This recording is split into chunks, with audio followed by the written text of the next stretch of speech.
Assalamualaikum warahmatullahi wabarakatuh. Pemirsa gapai kemuliaan yang dirahmati Allah, sebagai seorang muslim, tentu kita mendambakan generasi masa depan yang taat kepada Allah dan Rasul-Nya.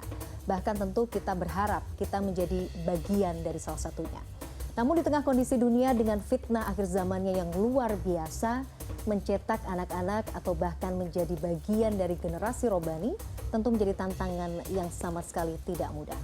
Namun seperti yang diriwayatkan dalam sebuah hadis, anak adalah hasil jerih payah orang tuanya. Maka kita berharap semoga Allah memudahkan dan menguatkan kita dalam memberikan yang terbaik dalam mendidik anak-anak kita, insya Allah. Nah pemirsa, insya Allah hari ini kita akan membahas tema yang sangat penting terkait anak adalah cerminan orang tua. Tentu saja bersama Ustadz kesayangan kita semua, Ustadz Hilman Fauzi. Assalamualaikum Hilman. Waalaikumsalam warahmatullahi wabarakatuh. Alhamdulillah sehat. Segar sekali hari ini. Alhamdulillah. Siap berbagi ilmu? Boleh, dengan pemirsa. Allah. Alhamdulillah. Nah pemirsa, bagi Anda yang juga memiliki pertanyaan, Anda bisa mengirimkan pertanyaan Anda melalui nomor WhatsApp yang tertera di layar kaca. Hilman, jadi betul ya, anak itu adalah cerminan orang tuanya. Misal, kalau anaknya males, itu berarti harus muhasabah. Orang tuanya bisa jadi males ya. Gimana? Tafadhol. Bagaimana? Bismillahirrahmanirrahim. Alhamdulillahirabbil alamin. Allahumma shalli ala sayyidina Muhammadin sallallahu alaihi wasallam wa ala alihi wa sahbihi ajmain, amma ba'du. Pertama saya ingin mengutip perkataan dari Nabi sallallahu alaihi wasallam.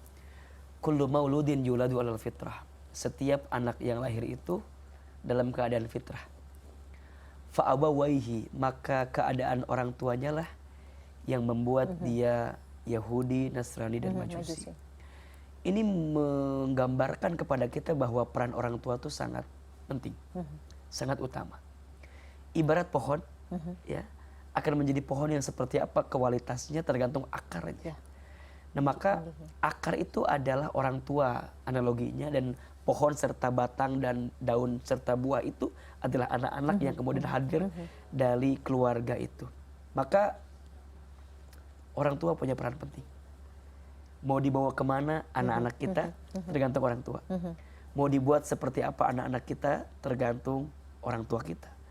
Maka dari awal kita harus memastikan, bahkan jauh-jauh hari sebelum kita menikah, saat kita mau mencari pasangan juga harus mencari sosok yang saat aku menikahi dengan dia bisa menjadi orang tua yang baik untuk anak-anak kita gitu. Jadi misalnya Hilman laki-laki nih, jangan hanya sekedar nyari istri, tapi juga harus nyari calon ibu yang kelak dia akan mendidik anak kita dengan baik gitu. Perempuan juga sama, ketika nyari laki-laki jangan hanya sekedar nyari suami, tapi nyari sosok ayah, calon ayah yang akan menjadi pemimpin di keluarga. Nah ini penting. Maka nanti ya peran orang tua menjadi penting, sehingga ada bahasa begini, solehkan diri sebelum solehkan anak. Ya, betul. Didik diri sebelum didik anak. Karena anak akan menjadi seperti apa tergantung orang tuanya. Ya, karena anak akan dicetak seperti apa, mau jadi apa, tergantung orang tua. Nah, di awal, tapi pada perjalanannya, Mbak Mila, anak itu berpotensi 4 status bagi orang tuanya. 4 status. Yang pertama, anak bisa menjadi perhiasan bagi orang tuanya. Al-malu wal banuna zinatul hayati dunya. Harta-harta dan anak-anak jadi apa? Perhiasan. Apa itu perhiasan? Sesuatu yang membanggakan bagi orang tua. Yang kedua, anak itu berpotensi menjadi qurrata a'yun, penyejuk hati, penyejuk mata. Lagi gelisah, lagi punya masalah, orang tua bisa lebih tenang perasaannya ketika lihat siapa? Anak-anak. Tapi mohon maaf, ada yang ketiga dan yang keempat. Yang ketiga, anak itu berpotensi menjadi fitnah bagi orang tuanya. Yang bikin salah anak, tapi orang tua kebawa. Banyak contohnya. Banyak contohnya. Yang melakukan kasus kriminal anaknya, tapi ayah ke bawah-bawah, malah kemudian diungkit-ungkit semuanya karena kelakuan anak. Maka anak jadi fitnah bagi orang tua. Kadang tidak sedikit orang tuanya sedang sibuk bekerja, tapi kemudian anak berbuat salah, yang ditanya siapa? Anak siapa? Ayahnya siapa? Ada yang keempat, nauzubillah, anak bisa menjadi musuh bagi orang tuanya. Dulu kita mungkin sering mendengar ya, ada anak yang meminta sesuatu kepada orang tua tapi orang tuanya nggak bisa belikan, ujungnya membunuh orang tuanya, ujungnya melakukan sesuatu yang tidak baik. Malah kita pernah baca atau lihat berita, ada seorang anak yang berani memenjarakan ibunya. Anak bisa menjadi musuh bagi orang tuanya. Maka melihat 4 status itu, ada beberapa potensi yang bisa terjadi kan. Maka tugas orang tua penting untuk bisa belajar menjadi orang tua yang baik. Maka pendidikan parenting itu menjadi penting dihadirkan setiap saat, setiap waktu. Dan menurut saya nggak ada yang namanya orang tua junior, orang tua senior. Karena masing-masing orang tua diuji dengan ujiannya masing-masing. Betul atau tidak? Betul. Anak baru 1 ujiannya lain, anak 2 lain, anak 3 lain, anak kita udah punya mantu lain, udah punya cucu lain lagi. Jadi pembelajaran jadi orang tua itu penting. Maka apakah anak itu cerminan dari orang tua? Jawabannya iya. Dan ini yang harus menjadi highlight bagi kita, memastikan bagaimana kita menjadi orang tua yang baik agar bisa punya anak yang baik. Jadi akhlak itu penting. Jadi kalau misalnya anak ini memang apa ya bahasanya berantakan akhlaknya, tidak benar akhlaknya, itu berarti yang harus muhasabah juga orang tuanya. Betul. Ya. Dan ini kalau ada satu kisah bagus sekali. Jadi ada kisah dulu zaman tabi'in, namanya Mubarak namanya. Nah, Mubarak ini punya pekerjaan tukang jagain kebun kurma. Nah, singkat cerita, majikannya datang satu kali. Majikannya bilang begini, "Wahai Mubarak, carilah untukku kurma yang paling bagus di kebun ini." Apa jawaban Mubarak? "Baik Tuan." Tapi dia nggak bergerak, diam aja. Kata tuannya, "Mubarak, cari kurma yang paling baik, yang paling enak di kebun ini." "Baik Tuan." Tapi dia diam. Sampai ketiga kali ditanya terus, "Wahai Mubarak, kenapa engkau diam terus? Carilah kurma yang paling baik." Apa jawaban Mubarak itu? "Wahai Tuhan, mohon maaf, aku tidak tahu di kebun ini kurma mana yang paling enak." "Kenapa? Bukankah engkau bertugas di sini setiap saat? Bukankah engkau menjaga kebun kurma ini setiap waktu? Kenapa engkau jawab tidak tahu?" Apa jawaban Mubarak? "Wahai Tuhan, aku hanya diberikan tugas untuk menjaga kebun kurma ini. Dan selama aku tinggal di sini, aku tidak berani mencicipi kurma di sini karena aku tidak memiliki kewajiban untuk itu.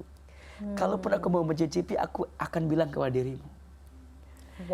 Itu yang si majikan tadi terkaget-kaget dan terpesona dengan akhlaknya Mubarak. Saya tadi udah mikirnya ini loh, udah seuzon aja Hilman. Ini jangan-jangan. Tapi Masya Allah ya, jawabannya tuh luar biasa. Ketika ditanya, "Kenapa?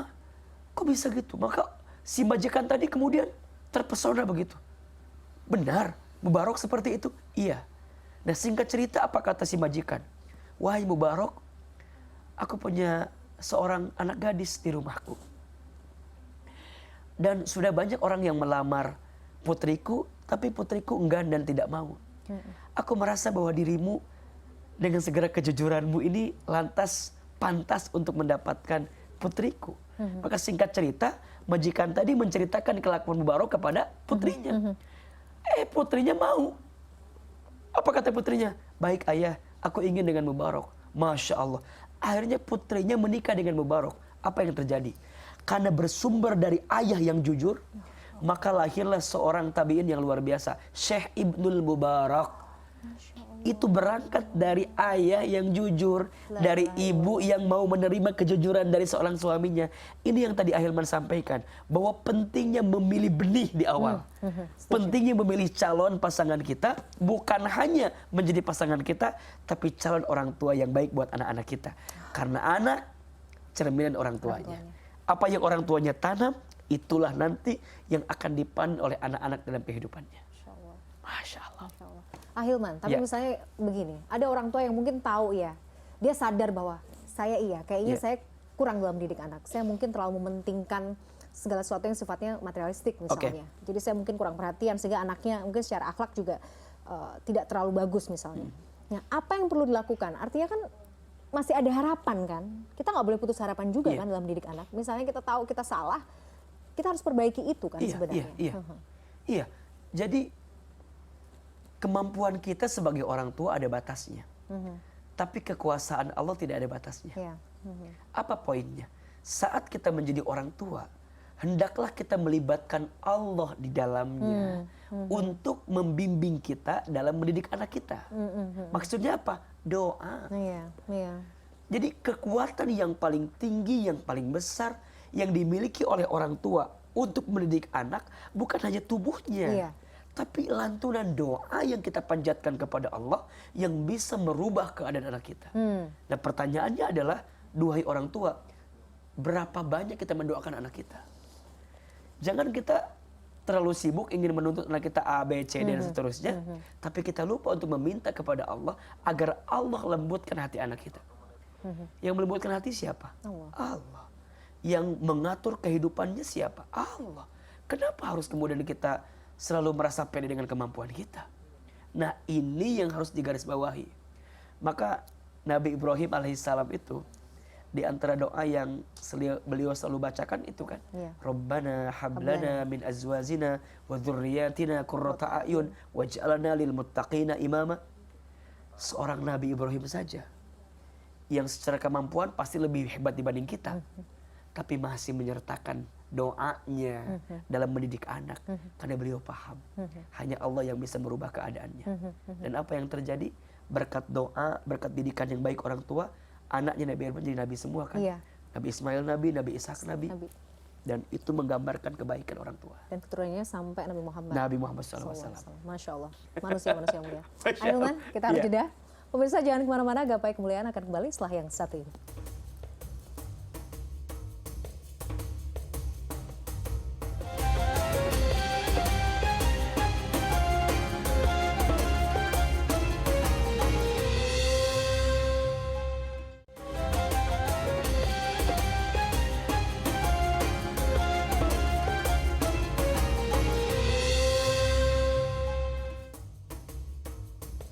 Pemirsa, terima kasih Anda masih menyaksikan Gapai Kemuliaan dalam episode Anak Cerminan Orang Tua. Ahilman, seperti biasa sudah ada pertanyaan yang masuk dari pemirsa Gapai Kemuliaan. Kita akan simak bersama. Assalamualaikum warahmatullahi wabarakatuh. Pak Ustadz, izin bertanya. Sekarang ini banyak orang tua yang lebih mementingkan pendidikan dunia dibandingkan pendidikan agama. Kira-kira bagaimana ya supaya imbang, atau idealnya bagaimana? Mohon pencerahannya. Terima kasih. Wassalamualaikum warahmatullahi wabarakatuh. Waalaikumsalam warahmatullahi wabarakatuh. Mbak Nurul nih, bagaimana Ahilman? Iya, memang sebaiknya tidak ada dikotomi lah antara pendidikan agama atau umum gitu. Keduanya bisa saling bersinergi dan saling menyempurnakan. Hanya jika harus ada pilihan, tentu pendidikan agama harus menjadi fondasi dasar yang perlu dihadirkan. Man arada dunya fa'alaihi bil ilmi, wa man arada al akhirata fa'alaihi bil ilmi, wa man aradahuma fa'alaihi bil ilmi. Barang siapa yang mau mendapatkan kebahagiaan dunia dengan ilmu, dan barang siapa yang mau mendapatkan kebahagiaan akhirat dengan ilmu, dan barang siapa yang mau dua-duanya dengan ilmu. Di situ kalimat ilmunya ada alif lam di depannya. Berarti menunjukkan ilmu khusus sebenarnya. Ilmu apa? Ilmu agama. Maka kalau kita belajar dunia, misalnya, jadikan ilmu dunia itu atau ilmu umum itu sebagai cara kita untuk mengenal Allah. Kalau kita belajar astronomi, makin jadi lebih yakin kekuasaan Allah. Gitu. Kalau kita belajar ilmu biologi, kita juga makin yakin tentang ciptaan Allah dalam tubuh kita dan dalam makhluk hidup yang ada di sekitar kita. Ini kan bisa kita hadirkan gitu. Maka fondasi utama untuk orang tua dalam mendidik anak itu pastikan di awal pendidikan tauhidnya dihadirkan. Yang kedua, pendidikan syariahnya juga dikuatkan. Yang ketiga, pendidikan akhlaknya juga dihadirkan. Nanti lebih detailnya bisa dilihat di surat Luqman ayat 12-19. Itu ada rangkaian nasihat Luqman tentang pendidikan anak yang bisa dihadirkan. Maka kan sekarang sudah banyak beberapa sekolah yang mengajarkan pendidikan karakter dari awal. Kemudian kita juga bisa memilih pendidikan agama juga dihadirkan di awal. Pilihannya banyak. Insya Allah ya, insya Allah. Dan jangan pernah takut untuk mempelajari ilmu agama, karena itu yang akan menguatkan. Kadang nggak masih, kalau sekarang mungkin nggak terlalu ya. Tapi dulu kan suka mikir, ngapain belajar ilmu agama, mau jadi apa? Iya, Itu iya. mungkin dulu kali ya. Jadi ustadz. Kayak Ahilman. Tapi kalau sekarang kan mungkin Malah banyak ya ya orang yang tertarik ya. di kalangan kaum urban kan sekarang juga sudah sangat kuat gitu. Orang ingin masukin anaknya ke pondok pesantren misalnya, ingin belajar ilmu agama karena melihat bahwa pada akhirnya Ya. kehidupan ini akan terjawab dengan solusi spiritual gitu. Setuju. Ya, ketika intelektual sudah menemui batasnya, ketika urusan finansial sudah menemui kebuntuannya, maka pada akhirnya spiritual itu menjadi jawabannya gitu. Maka ya hendaknya tidak ada dikotomi, tapi tetap pendidikan agama menjadi utama dan prioritas untuk anak-anak kita. Maka kadang-kadang suka begini kita tuh ya, mohon maaf, kalau yang pelajaran umum atau pendidikan umum tuh berapapun harganya kadang kita nggak pernah nawar gitu Iya. ya, Hajar kasih gitu, aja yang keluarkan terbaik gitu gitu. ya. Tapi untuk agama kadang mikir-mikir gitu. Padahal kalau pendidikan agama kan bukan hanya menyelamatkan dia di dunia, Iya, tapi yang paling penting menyelamatkan dia di akhirat. setuju. Dan sebagai fondasi ya. Betul. Maksudnya karena sekarang itu kan tantangan dalam kehidupan dunia itu luar biasa ya. Iya. Teknologi itu bisa jadi ancaman juga, Betul. pisau bermata dua juga Yes, buat anak-anak betul, kita betul, gitu. betul. Kalau kita betul-betul itu juga sebenarnya menjadi kekhawatiran saya juga, Ahilman sebagai orang tua. Maksudnya kita tuh nggak bisa akan membendung itu semua bisa. kan. Ya kan? Tapi bagaimana kemudian kita bisa membentengi supaya oke, tantangan itu ada, tapi anak-anak kita nanti kelak bisa menghadapi itu dengan Betul. cara yang baik. Gitu. Betul. Dan perangkat yang bisa membenteng itu adalah ilmu agama. Nah, itu tadi ya. Kalau kita bikin analogi begini Mbak, bikin analogi ya. Misalnya kita punya rumah. Rumah kita tuh di samping sungai yang arusnya deras. Nah, kita punya anak di rumah. Pertanyaannya bagaimana caranya agar anak kita itu tidak terbawa arus yang deras itu? Maka boleh jadi ada 3 pilihan langkahnya. 1, kita bilang ke anak kita jangan keluar. Agar gak ketemu arus deras itu. Atau yang kedua, kita bentengi isi rumah itu biar ketika air itu datang kita tetap selamat karena bentengnya kuat. Atau yang ketiga, ajarkan anak kita berenang. Agar ketika sederas apapun air itu datang, dia masih bisa mengarungi sederas apapun air itu. Nah, kalau ada 3 pilihan tadi, Mbak Mila memilih yang mana? Mungkin saya pilih 2 terakhir.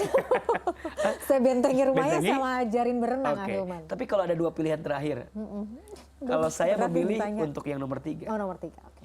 Jadi sekarang mohon maaf, bilang ke anak kita jangan keluar, nggak bisa. Nggak bisa, Sama susah. kayak sekarang dia megang teknologi gitu, megang Gadget gadget. gitu. Nah, jangan megang gadget, nggak bisa.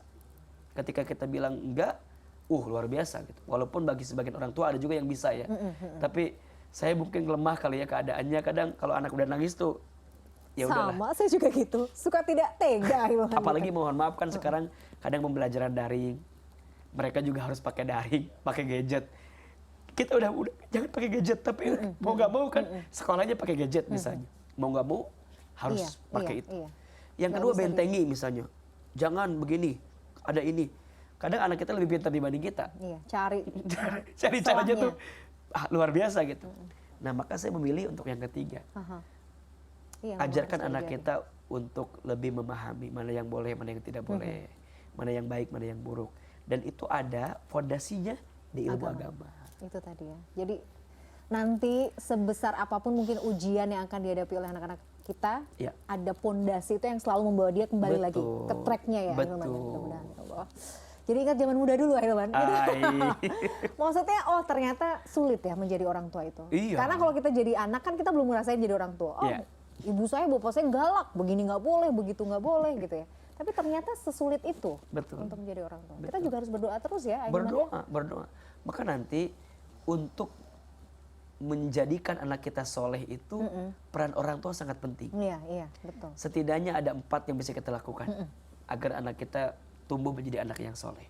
1, yang paling utama adalah solehkan diri sebelum solehkan anak. Didik diri sebelum didik anak. Ini penting. Maka orang tua harus belajar, cari ilmunya, Iya. ya, agar kita punya amunisi lah untuk mendidik anak kita. Yang kedua, bersyukur. Tidak ada anak yang nakal. Yang ada kita yang tidak sabar mengetahui karakter anak kita. Tidak ada anak yang bodoh. Yang ada yang kita tidak mampu memahami apa yang menjadi kelebihan anak kita. Maka hati-hati ya. Anak itu titipan dari Allah, amanah dari Allah. Dan tidak mungkin Allah menitipkan sesuatu kepada kita kecuali Allah tahu kita mampu menjalankannya. maka syukuri nikmat anak yang Allah titipkan kepada kita. Yang ketiga, doa. Minimal setiap selesai sholat, bacakan doa bagi anak kita. Rabbana hablana min azwajina wa dzurriyyatina qurrata a'yun waj'alna lil muttaqina imama. Dan yang keempat, cari pendidikan yang baik. Udah ya. Dan saya suka bilang begini, kalau buat anak namanya bukan biaya, Iya. tapi investasi. Investasi akhirat insya Allah ya. Apa bedanya? Kalau biaya dikeluarkan habis, tapi kalau investasi dikeluarkan nambah lagi dan balik lagi ke kita.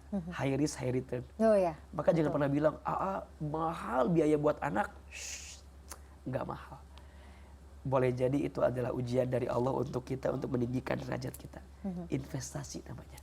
Makin banyak yang kita keluarkan dalam konteks pendidikan anak kita, insya Allah akan kembali untuk kita juga. Apalagi untuk itu tadi ya, ilmu agama. Betul. Sebagai fondasi. Apalagi dididik ilmu agama. Maka orang tua jangan pernah khawatir dengan rezeki anak kita. Karena setiap anak membawa rezekinya masing-masing. Bicara soal doa. Ya. Saya juga pernah baca salah satu doa yang paling tulus itu juga doa orang tua kepada anak ya. Iya. Insya Allah kan Allah tuh tahu lah bagaimana ketulusan doa orang tua itu ya, Ahilman ya. Betul. Maka kalau ada bahasa begini,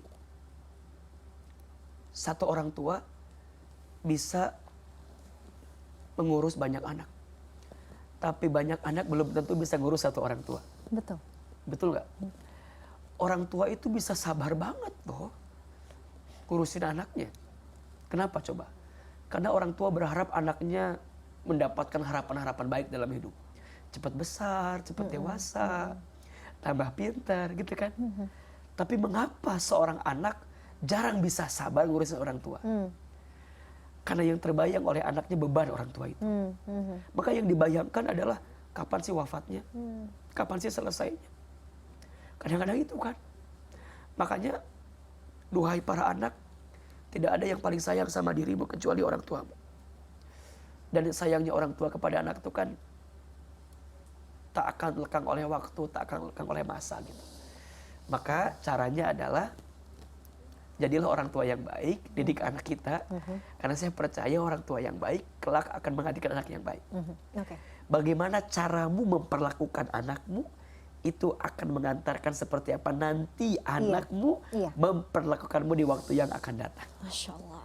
Makanya sekarang kayak kita yang dikasih anak suka gitu kan, kayak gitu ya misalnya. Kita ingat nih, satu saat nanti dia yang akan mengurus saya. Maka bicara yang baik-baik, lembut sama anak kita. Kita berharap nanti juga demikian. Ketika kita udah tua renta, nggak ada yang lagi ngurusin kita, maka anak kita yang soleh itulah yang mendapatkan kelembutan hati. Makanya betul ya, investasi ya. Masya Allah. Ahilman, kita harus jeda dulu. Pemirsa jangan kemana-mana, Gapai Kemuliaan akan kembali setelah yang satu ini.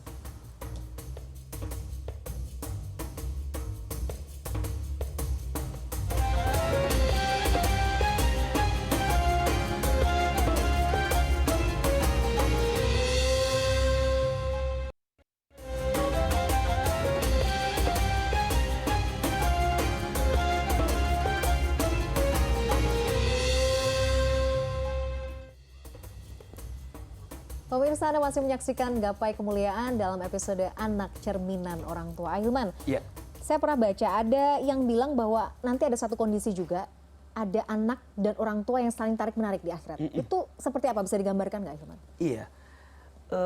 Ketika nanti di akhirat, ada satu kondisi di mana semua orang tuh berlarian. Yauma yafirul mar'u min akhihi wa ummihi wa abihi wa sahibatihi wa bani likulli imri'in minhum yauma idzin sya'nu yughni. Jadi mereka sibuk dengan dosa yang pernah mereka lakukan. Orang tua meninggalkan anaknya, anak meninggalkan orang tuanya, suami istri meninggalkan pasangannya masing-masing, saudara sahabat ninggalin karena mereka sibuk. Tapi nanti Mbak Mila, ada seorang anak yang akan menarik orang tuanya untuk diberikan mahkota bagi dirinya, diberikan jubah kebesaran bagi dirinya. Anak yang seperti apa itu? Anak yang ahlul Quran, anak yang hafal Al-Quran, anak yang dekat dengan Al-Quran. Maka kelak Al-Quran yang dihafal oleh anaknya, maka anak itu akan menarik orang tuanya untuk masuk ke dalam surga dan menggunakan mahkota kebesaran.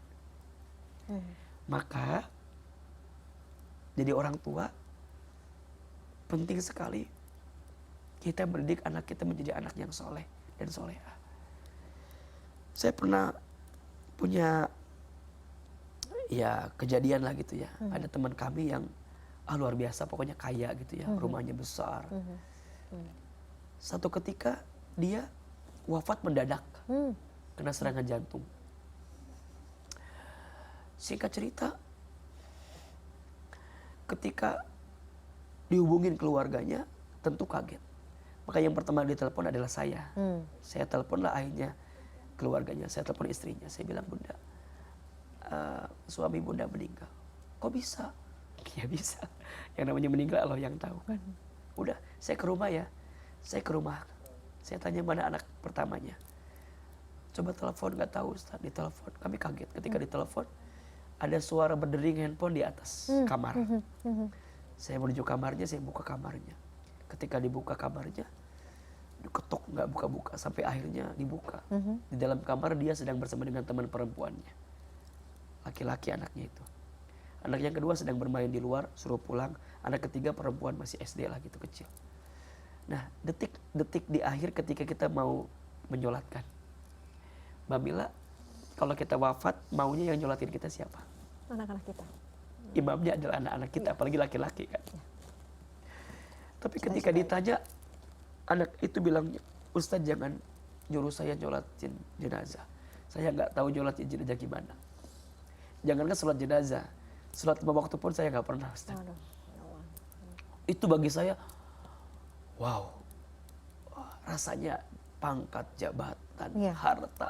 Tiba-tiba kayak nggak ada artinya ya. Seperti tidak ada harga dan artinya. Sudah kita bawa ke kubur. Sebelum dikuburkan kan biasa diazankan ya, di hadapan ke kiblat, arah kiblat diazankan. Kita minta azan anaknya gitu, agar si almarhum itu senang. Tapi kembali jawaban anak itu membuat saya menjadi menggeleng-gelengkan kepala. Ustaz, saya takut salah azannya. Saya nggak bisa azan. Ustaz aja yang azan. Allahu Akbar. Selesai dikuburkan, kita bikin acara 3 hari. Di hari ketiga kita baca Quran. Kita pengen di hari ketiga itu ada di antara anaknya yang baca Quran. Biar koleganya bangga, senang gitu. Tapi jawabannya sama. Ustaz jangankan baca Quran, Iqra pun saya nggak bisa katanya. Saya berpikir bahwa apa yang kita cari dalam hidup, ternyata kita banting tulang untuk mencari A, mencari B, mencari C, mencari dunia. Tapi pada akhirnya tidak ada harga sama sekali. Karena saat kembali kepada Allah tidak ada satupun di antara anak kita yang bisa mengantarkan kebaikan untuk kita. Salah siapa? Boleh jadi orang tuanya terlalu sibuk dengan urusan dunia, sehingga tak ada waktu untuk memastikan anak-anak mendapatkan kebaikan dalam hidupnya. Masya Allah. Ini cerita sangat sangat menyentuh ya. Tapi di sisi lain jadi ibroh yang luar biasa. Ya. Ahilman, mudah-mudahan ya kita ini dikuatkan Allah, dimudahkan dalam mendidik anak-anak. Amin. Anak-anak punya Ahilman, punya tabungan ilmu yang nanti juga jadi amal jariah kita. Betul. Ya. Itu kan harapan kita sebenarnya. Betul. Maka orang tua, sesibuk apapun Anda, pastikan Anda punya waktu lah untuk membersamai anak kita, untuk menemani anak kita, terutama ayah ya. Memang ayah itu sosok yang kewajibannya luar biasa. Percakapan dalam Al-Quran antara ayah dengan anak dan ibu dengan anak ternyata lebih banyak antara ayah dengan anak. Ayah dengan anak. Ini menunjukkan bahwa anak kita akan menjadi seperti apa ke depan. Faktor ayah menjadi penting, ibu juga mendukung suksesnya anak kita. Mudah-mudahan orang tua semua bisa belajar ya, termasuk saya, Mbak Mila juga. Ya, amin. Jadi belajar banyak insya Allah. Ternyata jadi orang tua itu belajarnya pun juga sampai akhir hayat. Betul. Nggak ada istilahnya, saya orang tua lama nih, saya orang tua baru, ilmunya belum tentu juga ya. Lain, beda cerita. Zamannya lain. Betul. Jadi ilmunya juga kita harus cari terus ya, Ahilman. Betul. Masya Allah, Ahilman. Singkat Ahilman. Yeah. Bagi orang tua di luar sana, saya juga harapan, motivasinya dari Ahilman supaya kita tuh, namanya orang tua kan pernah ya, namanya capek ngedidik anak, mungkin juga nggak sabar gitu ya. Apa yang harus kita tanamkan dalam diri supaya kita senantiasa ketika misalnya kita lengah atau kita mungkin misalnya capek, kita terus ingat bahwa kita nggak boleh seperti ini. Iya, anak itu amanah dari Allah, titipan dari Allah, maka sabar membersamainya. Saat kita punya kesabaran untuk membersamainya, maka Allah pun juga akan bersamai kekuatan untuk kita. Percayalah, Allah tidak mungkin menitipkan sesuatu kepada kita kecuali Allah tahu hati dan pundak kita kuat untuk menerima titipan itu. Maka jaga anak-anak kita, doakan, syukuri keberadaannya, dan hadirkan pendidikan yang baik untuk anak kita. Insya Allah, Allah kuatkan diri kita sebagai orang tua. Amin ya rabbal alamin. Masya Allah. Jazakallah khair. Sama-sama. Ahilman atas ilmunya. Semoga kita kuat. Amin. Dan dimudahkan Amin. Allah dalam mendidik anak-anak kita. Amin ya rabbal alamin. Pemirsa, tidak terasa kita sudah sampai di penghujung program Gapai Kemuliaan. Semoga tadi apa yang kita bahas bisa menambah keimanan kita kepada Allah Azza wa Jalla. Saya Mladia Rahma dan juga Ustadz Hilman Fauzi undur diri. Insya Allah kita akan jumpa kembali pada Gapai Kemuliaan berikutnya. Wabillahi taufik wal hidayah. Wassalamualaikum warahmatullahi wabarakatuh. Waalaikumsalam warahmatullahi wabarakatuh.